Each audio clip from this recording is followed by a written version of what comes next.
আমল ইবাদতের মাধ্যমে আল্লাহর সন্তুষ্টি এবং জান্নাত লাভের দৌড়ে এগিয়ে যাওয়ার সবচেয়ে মোক্ষম সুযোগ আসে রমাদান মাসে।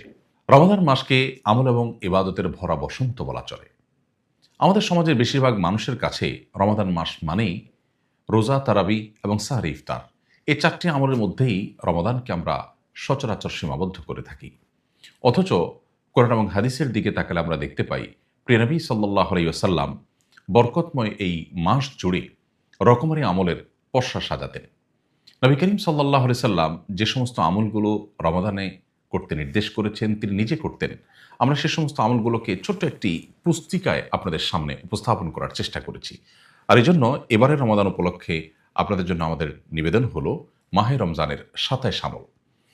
এ বইটিতে খুবই সংক্ষিপ্ত আকারে প্রতিটি আমলকে ১-২ পৃষ্ঠার মধ্যে কোরআন এবং সুন্নাহর আলোকে আমরা তুলে ধরার চেষ্টা করেছি। বইটির কলেবর না বাড়িয়ে একটু সংক্ষিপ্ত আকারে আপনাদের সামনে উপস্থাপনের চেষ্টা করেছি আমরা, যেন রমাদানের আমলগুলোকে এক নিমিষেই জেনে নেওয়া যায়। প্রতিটি আমলকে কোরআন এবং সুন্নাহর আলোকে সাব্যস্ত করার পাশাপাশি খুবই সংক্ষিপ্ত ব্যাখ্যা করার চেষ্টা করেছি আমরা। রমজান উপলক্ষে বাসাবাড়িতে, মসজিদ, মাদ্রাসায় কিংবা কর্মস্থলে নিজ নিজ পরিবেশে আমরা একেক দিন একেকটি আমলকে যদি তালিম করি, নিজেদের মধ্যে পাঠ পর্যালোচনা করি, তাহলে আমাদের রমাদান অনেক বেশি সার্থক হতে পারে ইনশাআল্লাহ তাআলা।